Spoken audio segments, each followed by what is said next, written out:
Struktur skala upah itu bentuknya cuma sebuah tabel aja. Ya.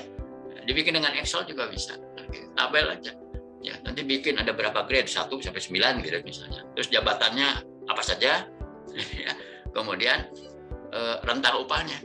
Ya, rentang upahnya biasanya dibagi 3. Ada minimum, midpoint, ada maksimum. Jadi ada satu rentang biasanya. Ya, itu yang diarahkannya kita seperti itu ya, sesuai regulasi yang ada. Nah, ini saya sampaikan tentang 3 komponen. Ya.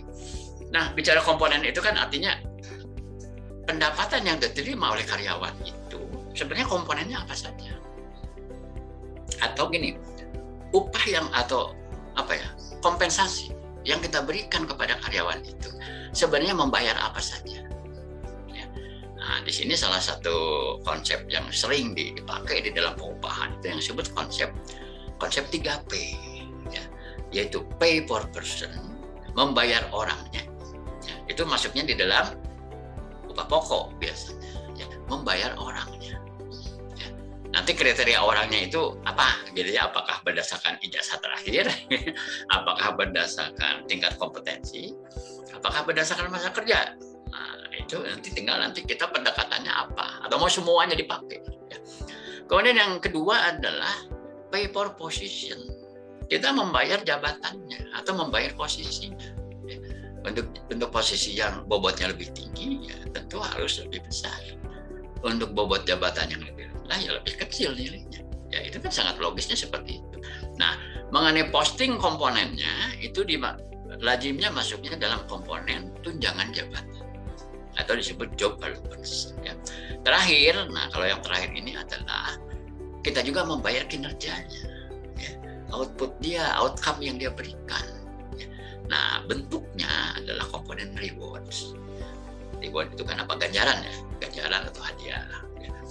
Nah, ini biasanya masuk di dalam kaitan dengan performance appraisal ya, atau jadi kalau kita punya susu kan bentuknya tabel ya, Pak Paryon. Tabel, di situ ada rentang upah, ada minimum, ada midpoint, ada maksimum. Jadi ada rentang. Misalnya untuk grade 1, misalnya saya ambil contoh. Grade 1 itu adalah grade paling rendah. Rentangnya ternyata 3 juta sampai 3.500.000 misalnya. Midpoint-nya berarti 3.250.000 gitu ya. Sedangkan minimumnya 3 juta, midpoint-nya 3.250.000, maksimum poinnya 3.500.000. Office boy itu ya kita tahu itu pasti pekerjaan yang paling rendah ya, umumnya di perusahaan itu masuk dia grade 1.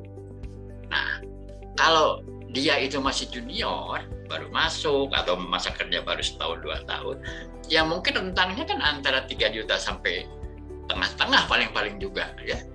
Mungkin di angka 3,1 barangkali gitu ya. Jadi rentang ini, Pak, sebenarnya bisa digunakan untuk pergerakan gaji. Sepanjang memang dia belum dipromosikan ke grade yang lebih tinggi. Kalau dia masih office boy, dan office boy itu ada di grade 1, tidak bisa. Karena dia misalnya pengalamannya udah 20 tahun, terus kita harus kasih dia grade 2. Tidak. Gitu ya, dia tetap aja di grade 1, karena jabatannya tidak berubah. Masih office boy. Kecuali kalau kita promosikan, misalnya dia menjadi supervisor office boy. Bisa naik misalnya ke grade 2. Ya, mungkin rentangnya itu adalah dari 3.400.000 sampai 4 juta misalnya. Nah, dia masuk ke grade berikutnya dengan rentang yang angka-angkanya lebih tinggi, gitu ya. Mungkin juga bisa lebih lebar, gitu ya. Nah, jadi sebenarnya kalau jabatannya tidak berubah, maka grade-nya tidak berubah.